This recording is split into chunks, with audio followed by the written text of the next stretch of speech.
everyone, it's Alyssa. Welcome back to my kitchen for our penultimate week of book cooks. So I have my big bag of produce right over here.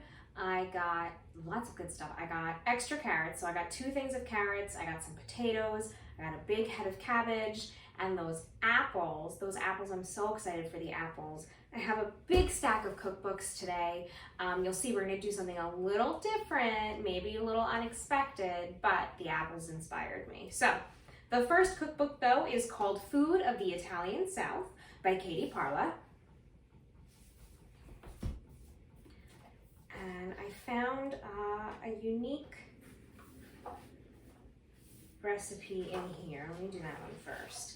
It's called Sciuscielli, and it is basically bread dumplings with potato and tomato broth.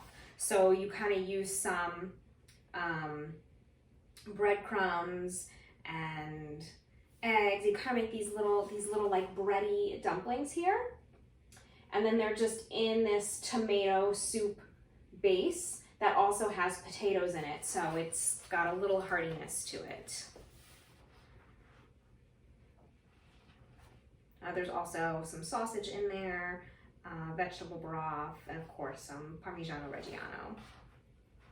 And then in case you're looking for ways to switch up how you are roasting your vegetables, there's Verdure Sott'olio, which is marinated vegetables with oil. And so it goes through, like, if you're gonna make asparagus, broccoli rabe, carrots, artichoke hearts, onions, or mushrooms, use this marinade. If you're gonna do bell peppers, do this. Eggplants, do this. So I thought that was really nice for the onions and carrots that we've all been getting. There's also tomatoes and cherry peppers as well. And then I think there are some other, if you go to the index, under potato, there's anchovy and spring vegetable stew, potatoes and cabbage stew, crispy potatoes with onions and Parmigiano Reggiano, potatoes with fava pea soup, and a Neapolitan style ratatouille. So again, always use your index. There's lots of good stuff in there. Okay, so now we're switching gears, and I thought when I saw the apples, what about some sweet sort of some recipes? Of course, you could always do a good old carrot cake, right? But so I've got the Ottolenghi sweet book. And let's see. I think I just bookmarked the index here. What did I do here? Okay, so for the apples, this sounds amazing. It is an apple and olive oil cake with maple frosting, a gingerbread with brandy apples, a sticky fig pudding with a salted caramel and coconut topping, and the apples are in it. And then also a pot barley pudding with roasted apples and date syrup. So those are some unique ways to use your apples in a sweet application. If you don't feel like baking something, you could always do like apples and onions and like a pork chop, something like that. Always a classic, you make applesauce. But I decided to, look for things that are a little more unique. Then there is, by Jean Anderson, it's Crisps, Cobblers, Custards, and Creams. All right, let's see. This is super unique. It's for your sweet potatoes. It is a sweet potato creme caramel. So you're actually baking one of your sweet potatoes and then using the puree from that to put into your egg custard. And then, like a flan, when you turn it upside down, you've got the sugar on the bottom. That nice syrup that runs all over. So it's a really nice little custard option and just something different flavor profile. And then this is just called Surprise Pudding with Orange Sauce. Not pudding like Jell-O pudding, but pudding like a baked dessert. And the recipe says, I'm not sure what the surprise is, but I'm guessing it's the grated carrots stirred into this baked pudding. So it's got ginger, cinnamon, brown sugar, and then your carrots, and then the whole thing is baked and then topped with a lovely orange sauce. The orange and the carrots actually go together so well. The orange is sweet, the carrots are sweet, but the carrots are earthy and the orange has acid, so they play off of each other very nicely. Okay, let's go to the index and see what else was in here. There was also a panna cotta, which is a different texture than a creme caramel custard, with clementines in a lemongrass syrup. So again, with the clementines and something like rooty, a root vegetable, the orange gives it some brightness. Lemongrass is kind of a surprise for me. And there's also a carrot and pineapple pudding, which is steamed. And then, of course, the apple section. There's lots and lots of recipes here. Brown Betties, including one that's spicy. A cran apple casserole with an oatmeal crust. Apple crisp with some cheddar in it. Apples and cheddar, absolutely delicious. If you give it a try, let me know. It's really good, but it's not that uncommon nowadays to actually find apple pie with a cheddar crust. It's very good. An apple crumble with a three fruit crumble, including apple with pecans and oatmeal. A Dutch baby, different puddings. There we go. That's what the index has for us. So, you know, the holiday season's coming. So whether you use these recipes with the things that you have right now or maybe in the future, these are delicious fall desserts, right? For my dinner tonight, I'm going back to one of my tried and true favorites, the Whole Smith's Real Food Every Day. I may have made this recipe on Old Book Cooks before, but it's really good. And it's one of those, you know, sneak vegetables into your food kind of recipes. I don't need to sneak vegetables into my food because I like vegetables, but it's Asian-inspired chicken patties with braised bok choy and cabbage. I don't have bok choy, but I do have a big, beautiful head of cabbage that I will use and cook down. And the chicken patties are, I'm just sort of gonna doctor this, but this whole recipe is really good. We do have this cookbook at the library. This is my personal one, you can see.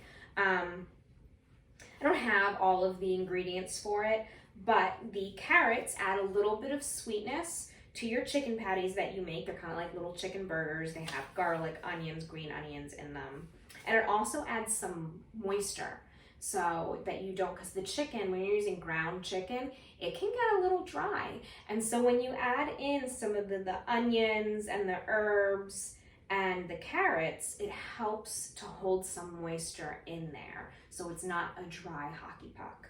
So I am going to start prepping my food, and I'll come back and show you how it all goes together. So the Asian inspired ingredients are things like ginger, green onions, soy sauce, fish sauce, and then of course the bok choy, rice vinegar, all that. So I'm gonna kind of doctor it and put it together based off of what I have in my fridge, but this is a great recipe. So I'm gonna go ahead and go off camera and I'm gonna grate my carrots because it's gonna take a little while. And then I'll just show you how the patty comes together. And it calls to pan fry them. I'm just gonna bake them in the oven because it will be quicker and I won't need to babysit it so much. So again, take your recipes and run with them. Unless you're baking, then you have to follow it exactly. But when you're just cooking, go ahead and run with it. All right, so let me clean up, get prepped, and I'll come right back and show you how it all goes. Okay, so I've grated my carrots and put them in the bowl along with my ground chicken. I'm going to add some salt, a little bit of pepper, only a little bit of salt because we are adding soy sauce and fish sauce and they are salty as well unless you're using low sodium, but you do want to make sure that the flavor is there.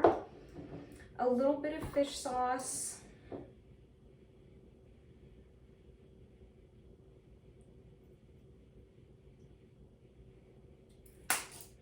Little bit of soy sauce, some ginger. I have some already ginger, like minced ginger paste.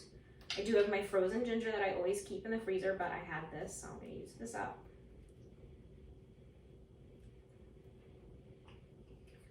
Okay, now I'm going to just combine this all together. Make sure my ingredients are spread evenly throughout. I just want everything to be well incorporated. I don't want to mush it down into like a ground chicken paste. That's kind of gross, but then also it makes for the patties to be tough. Even though we do have these carrots in here to help with the moisture, it just makes it a little tough. So you don't want to over mix the ground meat. Okay. All right, is that all we do with the patties? Yep, so then you cook the patties. And then while these are cooking, I am going to put the cabbage onto the stove in a big pan and cook it down. I'm going to put these in the oven. I'm going to form them into little patties. I'm going to put them in the oven, and then I'll show you how I cook down the cabbage. Okay, so I've got my cabbage here. And I'm just going to start chopping. Again, if you have bok choy, the bok choy that I got last week was awesome. It was so good. I can't remember if there was bok choy in the store again this week or not, but it was great. I just made a really big stir fry with it last week. All I did was some ground chicken, ground turkey together. The bok choy. I think I also maybe had a little bit of cabbage or some kind of greens that I tossed in there. Okay, so I'm heating up my large pan for my very large bowl of cabbage, and it will all cook down, so it's okay. You're going to use a neutral flavored oil. Don't use something like olive oil. It has a little too much of a flavor, so I'm using avocado oil. And to start, all we're gonna do is just get the cabbage in here and let it start to cook down. You can add your salt now because it will help break it down. I'm going to need to do this in batches until some of this cooks down. All right, so I'm going to let some of this cook down. I'm going to add my salt, and then I will add the rest of it. I'm not going to add my ginger, soy sauce, and fish sauce into this mix until I get all of the cabbage in here, because I want to season it all together. So I'm going to let this cook down, soften up, steam up.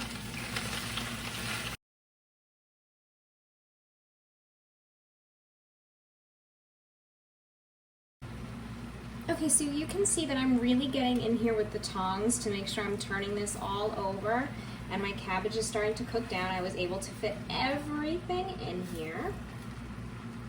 I'm going to add my soy sauce and fish sauce. I'm going to wait until it's really cooked down to add the ginger. That way I know the ginger is kind of coating everything. But see, we're getting there. It doesn't take that long to cook down and to start softening. See, it gets nice and translucent. All right, so let me add the, so like I said, the salt's already in here. I'm gonna add soy sauce now.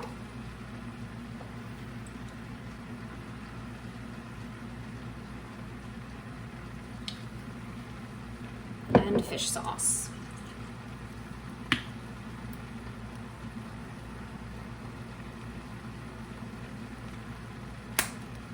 And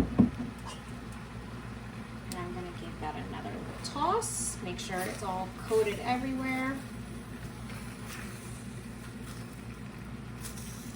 And the liquid will also help it cook down a little bit more too.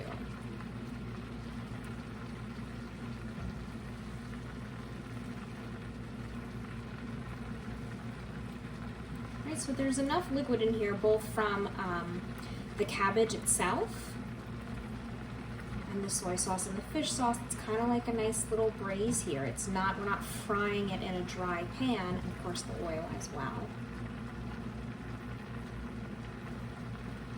See, look at that. It's all starting to get translucent. I'm going to let this cook down. I'm going to check on my chicken patties, and I will come back to put it all together. We're almost there. Okay, so everything is done. My cabbage is all cooked down, and you can see some pieces at the bottom are a little bit brown. Some of the brown has come from the soy sauce and the fish sauce, and it's very fragrant because I added the ginger in there. And then my chicken patties are all nice and cooked. And because I had the vegetables in there, they're not bone dry in the middle. There's actually still a lot of moisture right in here, and that's great. So I'm gonna go for a taste. They're very hot. They just came out of the oven.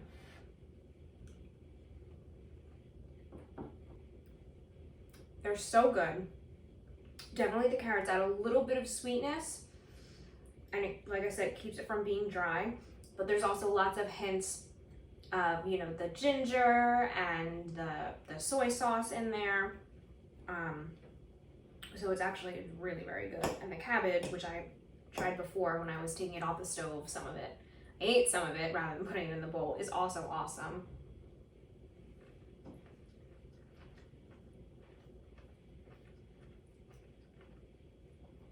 A little salty, very umami from all of the Asian-inspired ingredients. I think also the recipe called for, which I do have and I didn't use, toasted sesame oil, which also you can just drizzle on top of the patties when it comes out, and that adds another layer of flavor.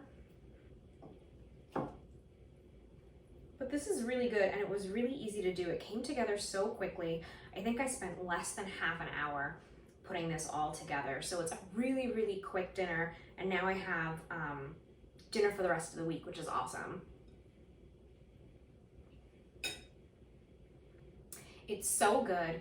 I'm a big fan of that cookbook. Like I said, I've definitely used her cookbook on cookbooks several times, and I've made this recipe in all different versions several times before. It's really good. So put your vegetables in everything. We certainly have plenty of them. So that's it for me for this week. Join me next week. Will be our last week of our CSA box, which has been so much fun, but we'll see what's in store for us next week. All right, I'll see you next week. Bye.